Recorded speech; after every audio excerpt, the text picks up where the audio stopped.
Hi, I'm Ahanah. I'm a final year education studies student at the University of Bristol. I'm the third year course representative and I'm also the EDI student representative.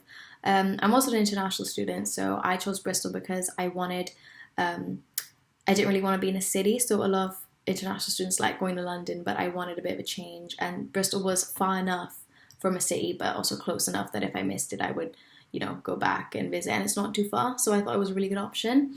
And as for the School of Education itself, I liked the way the course was designed. So in our first year, most of our classes are mandatory, but in our second year, you get an option to do a placement unit called Education Practice, which hugely would recommend if you guys are planning to do this degree. It was so useful. I learned a lot about myself, and about what I wanted to do, what skills I needed to work on, what skills that I need to develop and stuff like that. And the School of Education was super useful in accommodating to students. So I would definitely recommend that. And in our third year, we learned a lot about globalization and how education systems differ around the world, which I personally find very interesting.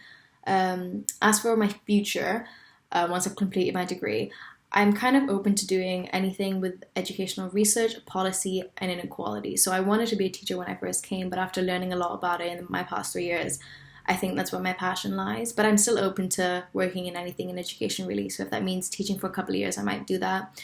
But I'm just really open to anything in education.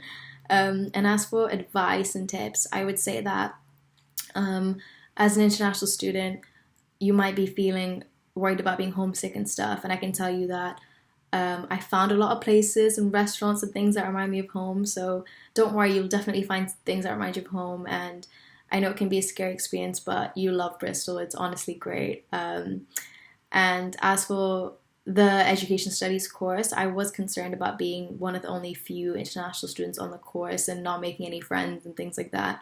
But looking back now, I would tell my first year self, don't even worry about that. It's not a big deal. You're gonna make friends. Like you're gonna find so many opportunities to make friends. You'll be fine. So that's definitely not something you should worry about, because I know that's something that a lot of me and my friends were worrying about when we were first going overseas. And as for at the University of Bristol, I would say definitely take advantage of the different mentoring schemes they have, but I think they're held by the PLN network, so that's Professional Liaison Network. There's the international scheme for international students, and then there's also an education mentoring scheme. Mine got cut off because of COVID, but I think they're super useful. I learned a lot by networking from them, and I'm still in touch with a couple of them, and they really helped me out. So I would definitely recommend doing that by making close relationships with people who are professionals in the field. And yeah, last but not least, I would say if you have any questions, feel free to contact me, drop me a message on LinkedIn. I'm more than happy to help you guys out, because I know it can be a very nerve-wracking, intimidating experience. So if you have anything about either Bristol or the course specifically, drop me an email and I would love to help you out and tell you more about it. But if you do choose Bristol, you won't regret it. I definitely have not